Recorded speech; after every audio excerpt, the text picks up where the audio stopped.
Nah, ada seorang ahli kesehatan ini itu mengkritik saudagar tadi.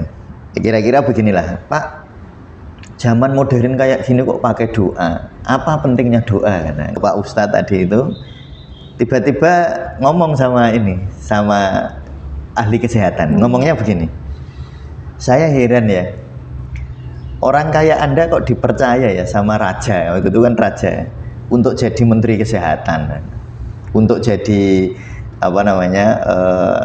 yang dipercaya raja untuk ngurusi kesehatan itu. Padahal Anda itu nggak tahu apa-apa. Dia bilang, bukankah saya berkata bahwa Tuhan tidak bisa apa-apa itu hanya kata-kata. Itu kan hanya kata-kata. Tapi mengapa kata-kata saya bisa membuat jantung Anda berdetak kuat sekali? Mengapa kata-kata saya bisa membuat wajah Anda memerah? Padahal cuma kata-kata. Nah, si ahli kesehatan itu terus mikir, ya, iya ya, bener ya, itu kan cuma kata-kata. Tapi ternyata kata-kata bisa mengubah sistem fisiologis di dalam tubuh kita, sistem kerja tubuh kita bisa berubah loh Kak, dengan kata-kata. Makanya kan kalau dalam tasawuf kan ada terapi Al-Quran loh Kak. Iya, ada terapi. Ada Al-Quran itu syariatnya atau wujudnya Al-Quran itu kan lafadz, kan kata. Iya enggak? Tetapi Al-Quran itu kan obat. Ya, kan Al-Quran itu syifaul lil mu'min, kan obat. Padahal Al-Quran cuma kata-kata.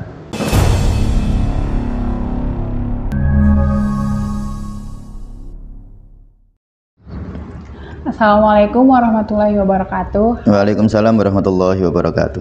Halo Sobat Tasawuf Indonesia, jumpa lagi dengan saya Namira Aulia di sesi Ngasahi, ngaji kisah sufi. Ya. Jadi langsung saja, hari ini ada kisah apa, Bah? Ya. Jadi ini kisah yang nanti menjelaskan tentang Kak ya, menjelaskan tentang kekuatan kata-kata. Kekuatan kata-kata. Kayaknya ya kuat ya, kata-kata kan kuat ya. Karena Namira pernah nggak sakit hati karena kata-kata? Pernah, ya pernah. Kuat ya, jadi makanya sering disebut kata itu ibarat pedang. Maka ini ada sebuah kisah, dulu itu ada seorang saudagar kaya. Nah dia itu karena anaknya ada pesta ulang tahun gitu, karena dia kaya, undangannya banyak yang datang di dalam pesta ulang tahun itu.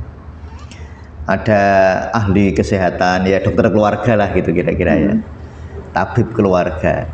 Lalu ada guru-gurunya beliau dipanggil ya, banyak para ulama dipanggil juga dalam acara syukuran itu. Ya sebut saja acara syukuran. Nah dalam acara itu tiba-tiba si anak sakit ya. Si anak anaknya si saudagar kaya itu sakit. Lalu saudagar kaya itu minta bantuan kepada guru beliau, seorang ulama, untuk mendoakan. Nah, minta doa biar cepat sembuh lah gitu kira-kira. Nah ada seorang ahli kesehatan ini itu mengkritik saudagar tadi.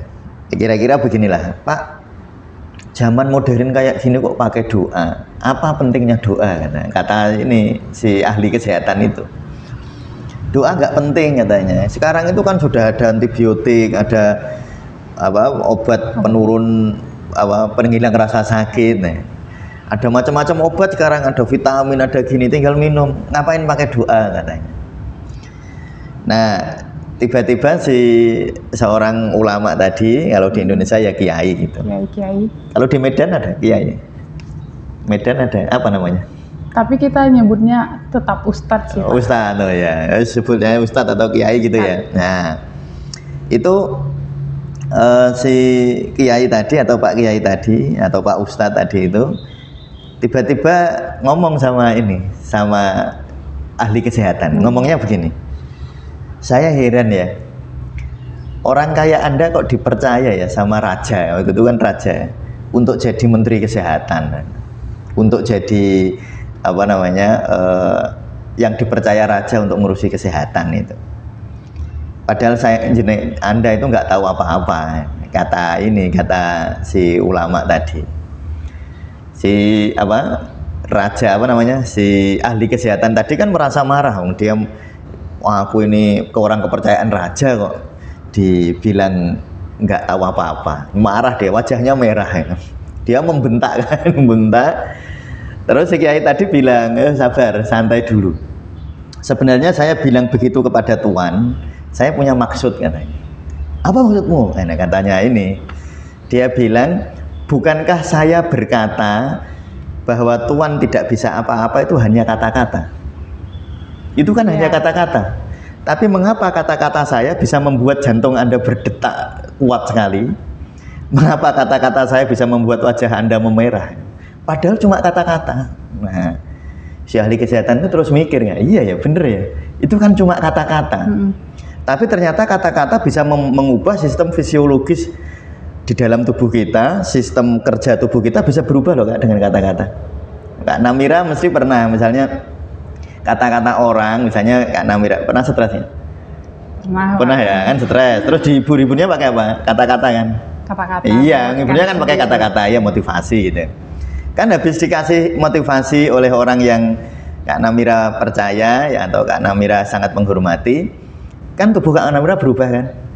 Awalnya kan mungkin stres ya, stres itu mungkin jadi keringat dingin atau jantung berdebar-debar. Ketika mendengarkan kata-kata, ya, tiba-tiba hati Kak Namira tenang, denyut jantungnya jadi lebih tenang, tangannya jadi tidak gemeter lagi. Padahal ya cuma kata-kata. Atau sebaliknya, ketika ada seseorang sebenarnya dia baik-baik saja, lalu tiba-tiba ada orang berkata-kata yang nggak enak. Nah, cuma ditanya aja misalnya, pertanyaannya itu Nyun Sewu, ini misalnya ada mbak-mbak usianya 30 tahun. Nah, karena takdir Allah beliau belum punya pasangan misalnya, ya kan. Lalu ditanya, kok sampai umur segini kok belum punya pasangan? Nah, itu kan cuma kata-kata kan. Tapi tiba-tiba pertanyaan itu membuat hatinya terluka kan. Iya Pak. Nah, makanya gini loh Kak Namira ya, saya itu pesan, nah, apalagi ini kan jurusannya kan tasawuf dan psikoterapi kan kuliahnya. Itu harus pinter mengolah kata. Karena memang yang ngobatinya ya dengan kata. Mengobatinya kan dengan kata-kata, beda sama dokter. Kalau dokter ngobatinya kan dengan obat. Iya kan, dengan obat. Dan nanti kalau tukang bekam ngobatinya dengan alat ya. Nanti kalau tukang pijit ngobatinya dengan pijit. Nah, kalau seorang sufi healing ya ngobatinya dengan kata-kata. Ya. Jadi nanti harus pinter mengolah kata, termasuk bagaimana cara bertanya. Hati-hati loh ya. Nanti kalau meriksa pasien itu hati-hati, jangan menanyakan sesuatu yang kira-kira dia terluka. Tapi kan kadang-kadang kita harus nanya, harus punya teknik bagaimana cara bertanyanya itu, cara bertanya yang tidak melukai hati. Ini tak kasih contoh. Misalnya pasiennya umurnya 27 tahun, kira-kira dia sudah 3 tahun lulus ya. Lulus kuliah nih, misalnya lulus kuliah umur 24 lah. Nah, umur 27 pasiennya. Kak Namira bertanya begini itu agak bahaya. Bertanya, sekarang kerja di mana? Itu pertanyaan bahaya loh Kak. Kalau dia belum bekerja, dia bisa terluka hatinya, iya kan? Tersinggung. Saya nggak kerja, saya masih di rumah aja, kan tersinggung kan? Jadi Kak Namira bertanya sekarang kerja di mana itu bisa melukai hati. Padahal itu cuma bertanya begitu loh, cuma kata-kata kan? Ya bertanya kan cuma kata-kata. Sekarang kerja di mana? Nah itu kalau ngomong melukai hati. Atau misalnya orang umur 30 tahun misalnya, mbak umur 30 tahun. Lalu belum punya pasangan, mbak tanya, misalnya Mbak Namira, terus Kak Namira nanya, sudah punya anak belum?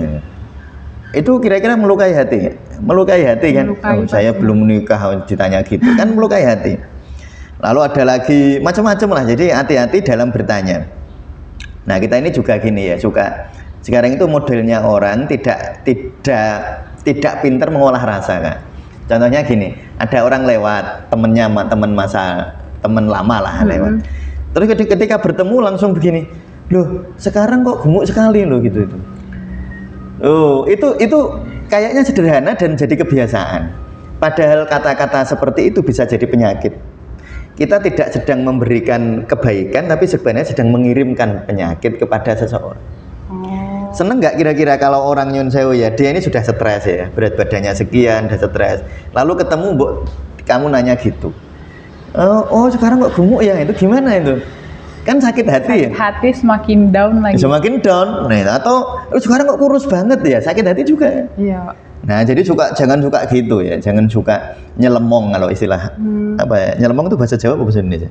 Ya, jangan suka nyelemong sehingga orang itu sakit hati. Lalu gimana cara nanya-nanya? Jadi misalnya tadi ya, ini kan terapis. Terapis itu mau nggak mau memang harus bertanya, Kak. Misalnya ya, orang sakit pinggang. Kan bisa jadi karena duduknya lama. Ya. Duduk lama bisa karena pekerjaannya, betul ya? Nah, nanya pekerjaan itu penting dalam proses terapi. Nanya pekerjaannya apa itu penting, tetapi caranya bertanya harus hati-hati. Ya tadi, kalau usianya 27 tahun, sudah 3 tahun lulus, tapi Allah belum memberi rezeki pekerjaan, ditanya bekerja di mana kan sakit hati. Nah, caranya nanyanya jangan gitu. Ya, ini contoh aja. Nanti Kak Namira bisa berimprovisasi lah gitu. Nanyanya gini, kegiatannya di mana saja sekarang? Kegiatan, jangan nanya pekerjaan. Mungkin dia akan jawab, ya mungkin dia agak malu juga ya, tetapi kan tidak seperti kalau ditanya bekerja di mana. Nanti kalau jawabannya di rumah aja, nanti terus komentarnya jelek lagi. Loh, sudah umur 27 tahun kok belum dapat pekerjaan loh, tambah sakit hati lagi kan. Itu nanti Kak Namira bukan jadi terapi tasawuf, malah jadi bibit penyakit bagi orang lain. Iya kan, ya jadi bertanya itu berhati-hati. Misalnya tadi kalau ada mbak-mbak kan umur 30 tahun itu kan masa yang bisa menikah atau sudah menikah atau belum, kan bisa jadi kalau 30 tahun ya kan kemungkinannya masih 50-50. Ya, Pak. Jangan bertanya apa di sini kok sendirian nggak sama suaminya, ya jangan bilang gitu. Nanyanya kalau di rumah tinggal sama siapa. Jadi nggak nanya sudah nikah belum, enggak loh Kak. Iya, Pak. Nah, kalau nikah ditanya sudah nikah belum bisa sakit hati. Iya kan? Iya. Nah, tapi kalau bertanya di rumah tinggal sama siapa? Mungkin dia jawab sama suami. Oh, berarti udah nikah kan? Nah, gitu. Sama anak, oh berarti sudah punya anak, atau sama orang tua saja. Misalnya dia bilang sama orang tua, sama kakak, sama adik. Oh, di rumah masih sama itu saja ya, nggak sama yang lain gitu kan? Dia jawabnya nggak, cuma itu aja. Berarti kan belum menikah. Nah, gitu ya. Itu kata-kata menjadi faktor sangat penting. Itu hanya kata biasa. Nah, lalu si ulama tadi, saya kembali ke cerita ya Kak ya. Ulama tadi dia berkata, ini hanya kata-kata saya. Hanya kata-kata saya kan, ngomong kamu itu nggak tahu apa-apa kok dijadikan kepercayaan raja di bidang kesehatan gitu. Itu cuma kata-kata. Apalagi kata-kata dari Allah. Seharusnya dia sangat mempengaruhi. Makanya kan kalau dalam tasawuf kan ada terapi Al-Quran kan? Iya, ada terapi. Ada Al-Quran itu apa syariatnya atau wujudnya Al-Quran itu kan lafadz kan kata. Ya enggak? Tetapi Al-Quran itu kan obat. Ya, kan Al-Quran itu syifaul lil mu'min. Kan obat. Padahal Al-Quran cuma kata-kata. Nah, jadi kata-kata kita jangan sok bilang begini ya, jangan suka bilang begini. Alah cuma kata-kata aja. Loh, sampean sakit hati seringnya sama kata-kata kok. Iya enggak? Kita itu jarang loh Kak, disakit hati sama dipukul itu kan jarang. Ya. Setiap hari loh, ya mungkin pernah ya dipukul orang ya sakit hati jelas ya. Mungkin diapusi atau diapa itu kan lain ya, apa kan pernah. Tetapi yang disakiti sama kata-kata lebih sering gitu. Iya kan?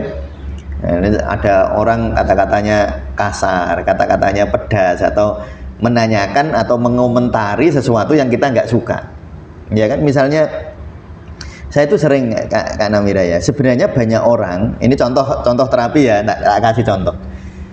Saya itu pernah Kak Namira, ini contoh ini nyuwun sewu kalau ada kasus yang sama ya, ini sama sekali tidak menyinggung siapa-siapa. Iya, Pak. Nah ada mbak-mbak umur 30 tahun datang ke tempat kita ya, nyuwun sewu karena belum menikah. Ya, pengen dapat doa agar menikah, agar cepat menikah gitu ya. Ya tentu itu baik gitu. Lalu datang ke tempat kita, tetapi saya lihat mbaknya itu kurang percaya diri. Jadi kalau ngomong sama orang dia selalu nutupi gini. Nah, kalau menolong dia tutupi gini. Atau dia kalau ngomong gini. Nah, saya ini sebagai terapis sudah paham lah. Mbak ini itu sebenarnya bisa jadi problematikanya dia sehingga dia belum mendapatkan pasangan. Ini salah satu sebabnya ya, tidak selalu begitu loh Kak ya. Ini jangan zaman ini kasus. Saya cerita kasus ya, bukan cerita teori yang lebih meluas, bukan. Ini cerita kasus. Saya menduga ini mbak ini kayaknya kurangan udah. kurang percaya diri. Kan laki-laki tentu nggak nyaman ya Kak, kalau bicara sama perempuan suka nyutupi hidung. Ya. Lalu gimana caranya ngobati? Nah ini tekniknya. Kalau di 200 jam tak ajari itu, tak ajari nanti itu Kak Namira. Jadi kan kalau Kak Namira belajar di 200 jam yang Kak Namira ikuti, kan ada pemeriksaan klien ya. Ada. Iya kan, diperiksa kliennya. Ditanya tadi, tapi kan ada data yang harus diisi, pekerjaan, pasangan. Tapi cara nanyanya hati-hati kayak tadi loh ya.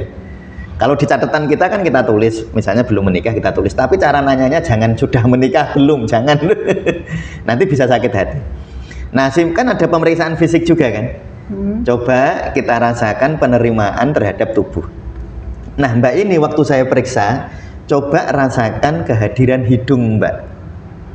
Nah, ternyata dia itu merasakan kemarahan kepada hidung Mbak, si Mbak ini. Jadi kalau dia membayangkan hidungnya, marah dia. Dia seperti nggak mau punya hidung ini gitu. Nah itu kalau nggak diperiksa susah kan? Nah itu kan kita periksa ya, kalau di 200 jam kan kita ajari periksa secara rinci. Mungkin teman-teman yang 200 jam yang belum praktek langsung itu, kenapa Pak Mustamir ngajari kayak gitu? Rumangsane atau perasaannya itu nggak penting, padahal itu penting banget loh. Meriksa itu loh, kan saya suruh meriksa kan? Iya Pak. Periksa, rasakan kepalanya gimana rasanya, rasakan. Ini sebenarnya nanti akan ketahuan di mana letak problemnya. Dari pemeriksaan itu bisa ketahuan gitu. Saya nggak mengatakan pasti ketahuan, tetapi kemungkinan besar bisa ketahuan kalau memeriksanya benar. Ya, ternyata Mbak ini tuh merasakan rasa tidak nyaman dengan hidungnya. Itu sudah menjadi habit, sudah memenuhi bawah sadarnya, sehingga kalau dia ngomong sama orang begini. Nah, rupanya dalam tanda petik penyakitnya dia di hidung. Di hidungnya. Nah, dia itu makanya orang kalau lihat wajahnya, dia langsung nggak pede. Karena dia sendiri tidak menerima hidungnya. Kalau Kak Namira tidak bisa menerima diri, misalnya Kak Namira ini belum bisa menerima dirinya apa adanya, bagaimana mungkin Kak Namira memaksa orang lain untuk menerima Kak Namira? Wong dirinya saja yang punya nggak mau gitu. Maka kalau kita ingin diterima oleh orang lain, terimalah diri kita apa adanya. Ya kalau Kak Namira sama dirinya sendiri aja nggak nerima, kok nyuruh orang lain menerima? Iya, benar-benar. Iya, si suami istri kan sering begitu. Misalnya saya sama istri saya, Bun, terima saya apa adanya. Istri saya juga bilang begitu kan, terima saya apa adanya. Kan kita seneng ya kalau diterima. Maka sebenarnya tubuh kita itu ya seneng kalau diterima kan. Gitu loh. Jadi sebenarnya kalau di tasawuf, di sufi healing, kan konsep mendasarnya kan qanaah ya, menerima apa adanya. Nah, orang menerima terlalu dangkal sih, memahami qanaah itu terlalu dangkal. Padahal qanaah itu maknanya sangat dalam dan tekniknya sangat luar biasa, teknik qanaah itu. Nah, makanya tadi tak lanjutin ya. Si Mbak tadi, dia akan mudah sakit hati ketika orang mengomentari wajahnya, iya enggak? Iya. Ya karena dia itu nggak nyaman sama hidungnya itu. Saya nggak bertanya ya, itu saya salah loh ya kalau dalam proses terapi. Mbak harus terima hidungnya walaupun jelek, wah itu sakit hati lagi nanti sama saya. Nah, itu teknik-teknik terapeutik kayak gitu itu harus dipahami betul ya Kak ya. Sehingga nanti kalau jadi jadi praktisi betulan itu hati-hati dalam mengolah kata. Dan itu hanya bisa jika Kak Namira mau berlatih. Saya mau ngajarin sampai 200 jam, wes saya ajarin terus, tapi kalau Kak Namira nggak mau latihan, ya nggak akan bisa. Coba Kak Namira latihan masak sayur lodeh misalnya, teorinya sudah banyak. Ini sayur lodeh versi Medan, ada nggak sana? Lodeh nggak ada ya. Sayur lodeh nggak ada. Ya saya ngarang aja sih. Ada sayur lodeh misalnya ya versi Medan, ada lodeh versi Semarang, ada lodeh versi Jogja. Resepnya banyak, tapi Kak Namira nggak pernah latihan. Bisa nggak kira-kira? Ya nggak mungkin nggak. Makanya belajar dari praktisi tasawuf itu tidak mungkin hanya kata-kata. Kata-kata penting loh ya, tapi kalau nggak ada kata-kata gimana? Tapi paling penting prakteknya. Ya, terus si Mbak tadi akhirnya kan lalu kita lakukan terapi. Ya karena apa? Karena problemnya dia sebenarnya di situ. Cuma saya sebagai terapis hati-hati itu ketika terapi. Lalu kita lakukan proses qanaah untuk menerima hidungnya apa adanya. Nanti, lalu proses terapi dalam beberapa sesi si Mbak ini lalu dia lebih percaya diri ya. Jadi dia Sering saya suruh gini, coba lihat kalau berkaca, lihat hidungnya. Kan biasanya nggak nyaman kalau dia lihat hidung. Wong dia kalau lihat hidungnya sendiri aja ditutupi kan. Nah, padahal itu hidungnya sendiri loh. Padahal itu hidungnya sendiri, tapi itu ditutupi loh kan. Nah itu ya. Nah sehingga lalu setelah kita lakukan proses terapi, dia jadi nyaman dengan hidungnya, dia berkaca, dia pede. Nah padahal ya menurut saya, menurut temennya kan, ke saya kan bareng temennya, dia tuh cantik sebenarnya, hidungnya juga bagus sebenarnya. Tapi mengapa dia nggak percaya diri tentang hidungnya itu? Nah itu juga sebenarnya bisa ditelusuri penyebabnya, tapi nggak perlu sebenarnya. Bisa ditelusuri, tapi sebenarnya nggak usah juga nggak apa-apa gitu. Nanti kalau jadi terapis gitu, nggak usah ditanya hidungmu kenapa toh kamu kok sama hidungmu nggak mau terima gitu, sebenarnya nggak penting. Nggak penting untuk tahu. Yang penting diterapi itu aja. Nah dia lama-lama seneng sama hidungnya, menerima hidungnya. Dan nanti dia otomatis ketemu orang itu lebih senyum, lebih ramah, ya enggak? Coba, Kak Namira bisa bayangin nggak orang kalau ketemu kita lalu dia diluk, nutupin hidungnya, nggak ada wajah semeringah. Calon mertuanya yang nggak seneng tuh Kak, iya enggak? Iyalah, masa kalau dia misalnya datang, dikenalin lah sama laki-laki. Laki-lakinya sih mungkin ya sudah nggak apa-apa lah dia. Tapi ketemu mertuanya dia gini, mertuanya kan jadi anak kok nggak sopan gitu, nggak pernah senyum. Iya kan, nggak pernah senyum. Padahal ya dia sebenarnya bukan nggak sopan kan, karena bersumber dari ketidakterimaan dia terhadap wajahnya. itu dan itu sering nggak disadari loh Kak. Disadari setelah diterapi, nanti baru sadar. Oh iya, ternyata saya itu mangkel. Ternyata saya itu mangkel sama alis ya. Ternyata saya itu nggak suka sama ini. Ternyata saya nggak suka sama pundak saya. Ternyata saya nggak suka sama rongga dada saya. Nah itu nanti ketahuan kalau di proses terapeutik itu. Nah itu ya.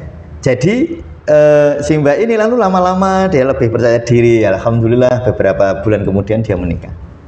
Nah jadi maksud saya ini cerita macam-macam tadi, ngalur ngidul tadi, kita mau menjelaskan fungsi kata, terutama dalam proses terapeutik ya Kak ya. Dalam proses sehari-hari juga penting sih. Kak Namira kalau berhubungan berrelasi dengan orang lain, kata-kata itu penghubung antar pribadi dengan pribadi. Ya kan, penghubungnya kan kata-kata. Dan kata-kata ini memiliki peran sangat vital untuk membangun rasa, loh ya. Kata-kata membangun rasa, kata-kata menghasilkan rasa, rasa akan mempengaruhi sistem tubuh. Maka kan kalau di 200 jam kan ada religio, psiko, neuro, imunologi. Jadi rasa itu nanti akan mempengaruhi neuro, mempengaruhi saraf, mempengaruhi imunologi, mempengaruhi kekebalan tubuh. Sehingga orang kalau diberi kata-kata yang baik, lalu perasaannya jadi baik, maka kesehatannya jadi meningkat. Sehingga kalau kita ingin mengobati orang atau mengobati diri sendiri, pakailah kata-kata yang baik. Makanya kan terus ada kan ilmu mengafirmasi diri dengan kata-kata yang baik. Tapi itu hati-hati, seringkali afirmasi itu dipaksakan. Jadi kalau Kak Namira mau pakai afirmasi untuk mengobati diri, itu dicek dulu loh Kak. Kalau afirmasi itu terasa dipaksakan, jangan dipakai karena itu akan sangat kontraproduktif. Contohnya begini. Contoh ini ya. Kak Namira atau bukan Kak Namira, orang lain misalnya ini si Fulan. Si Fulan itu merasa dia bodoh. Terus dia mengafirmasi diri, aku pinter. Kan dia merasa bodoh nih, lalu dia biar pinter, dia mengafirmasi diri, aku pinter, aku pinter, aku pinter. Waktu dia bilang aku pinter, dia melawan dirinya. Enggak, aku bodoh kok bilang pinter sih. Berarti afirmasinya itu perang sama bawah sadarnya kan. Jadi afirmasi yang melawan bawah sadar itu afirmasi yang bukan hanya nggak efektif, tapi juga bisa bahaya. Justru bahaya. Dan itu bisa kita rasakan kalau kita melatih diri untuk peka terhadap kata-kata. Misalnya saya bilang, saya adalah orang yang pinter. Nah saya bilang gitu pada diri saya, lalu saya rasakan rasanya gimana waktu saya bilang gitu. Ternyata rasanya nyaman, nah, cocok afirmasi itu. Tapi kalau saya bilang, saya ini orang pinter, lalu ada nggak nyaman dalam diri saya. Berarti afirmasi itu bertentangan dengan energi bawah sadar saya. Itu kayak perang terus nanti aku pintar nanti mana. Nah makanya kalau di dalam tasawuf nggak menggunakan afirmasi kayak gitu. Kalau di dalam tasawuf itu konsepnya menerima. Qanaah tadi, jadi diterima apa adanya. Jadi kalau saya misalnya bodoh, ya afirmasinya saya terima kebodohan ini. Saya terima, ya bukan aku pinter. Nah, kalau aku pinter kan kayak mau dilawan. Ya. Nah, enggak, ini aku terima. Tetapi kadang-kadang ketika bilang aku menerima rasa bodoh ini, ada penolakan juga loh, kan waktu menerima angel, susah kan gitu. Nah, menolakkan itu. Terus gimana? Nah, itu waktu menolak diterima penolakannya lagi gitu. Jadi selalu diterima. Ya, nanti proses terapeutik itu begitu kan. Ya, proses terapeutik itu sebenarnya proses mendampingi klien sampai menuju penerimaan.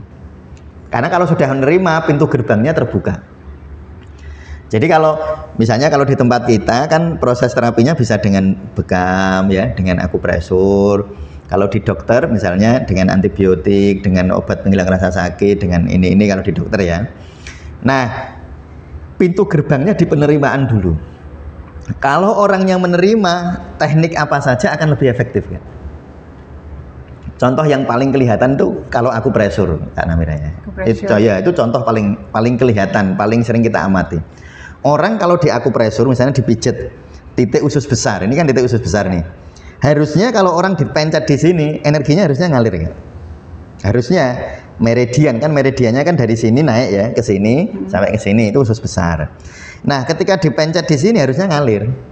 Tetapi karena kata-katanya terapisnya nggak enak tadi, makanya kata terapisnya, ya misalnya apa, mengomentari tubuhnya, ibu sih terlalu gemuk misalnya, itu kan marah dia. Ya kalau dia nggak marah sih nggak apa-apa. Ternyata kan marah ya, kebanyakan orang marah deh gitu kan. Nah, dia dipencet sambil marah kan. Ya, Kak Namira adalah salah kata-kata. Terus Kak Namira mempreser titik ini, harusnya ngalir. Tapi karena orangnya marah sama Kak Namira, nggak ngalir Kak. Jadi proses terapetiknya jadi gagal. Makanya saya selalu bilang, semua orang itu butuh tasawuf, terapi apapun. Dia misalnya profesional bekam, butuh terapi tasawuf. Karena proses bekam akan jauh lebih efektif jika nilai sufinya masuk. Kalau orangnya qanaah gitulah praktisnya. Gampang diterapi lebih. Tapi kalau orangnya sudah menolak dirinya, terutama orang putus asa ya Kak. Dia sudah putus asa, ditambah Kak Namira jadi terapis gak pakai kata-kata yang nggak enak, makin putus asa. Nanti di terapi yang nggak efektif. Nah, jadi ini peran kata-kata di dalam kehidupan sehari-hari ini, karena saya ngobrolnya sama Kak Namira, murid 200 jam, praktisi tasawuf 200 jam, saya lebih banyak tentang teori-teori pengobatan tadi ya Kak ya. Sehingga nanti Kak Namira akan jadi praktisi yang bukan hanya mengandalkan teknik. Kan akupresur itu kan teknik. Bekam itu teknik. Yang paling penting bukan tekniknya. Yang paling penting sebelum masuk ke teknik, orangnya sudah menerima belum. Nah itu loh Kak. Nah itulah di Sufi Healing 200 jam itu kuncinya di situ. Pelajarannya kayaknya wah cuma nerima tok. Tapi nerima itu susah loh. Coba bayangin diri sendiri. Betapa banyak hal yang tidak kita terima hari ini. Kita nggak menerima tubuh kita nggak menerima rezeki kita tidak menerima, mungkin sedang marahan sama istri nggak nerima istrinya, marahan sama suami tidak nerima, mungkin nggak nerima orang tuanya, loh banyak sebenarnya. Maka itu perlu dibersihkan. Nah inilah peran kata-kata terutama dalam proses terapeutik. Ini kan tadi ceritanya kan si kiai tadi atau ulama tadi kan ngobati pasien dengan didoakan. Nah jadi kalau kata-kata manusia saja bisa mengubah sistem fisiologi seseorang, apalagi kata-kata atau lafaz-lafaz yang berasal dari Allah, apalagi ayat-ayat Al-Quran, apalagi doa-doa dari Rasulullah, itu kan tentu powernya lebih kuat kan. Nah itulah peran kata-kata, sehingga saya berharap ini terutama ini Kak Namira dan teman-teman yang ikut program 200 jam Sufi Healing, latihan mengolah kata. Mereka yang nggak latihan untuk memahami perasaan orang tentang kata-kata kita, yang nggak bakat jadi terapis. nggak bakat ya. Dia nyakitin orang terus soalnya nanti. Ya, jadi nanti sering tenggang rasa ya Kak ya.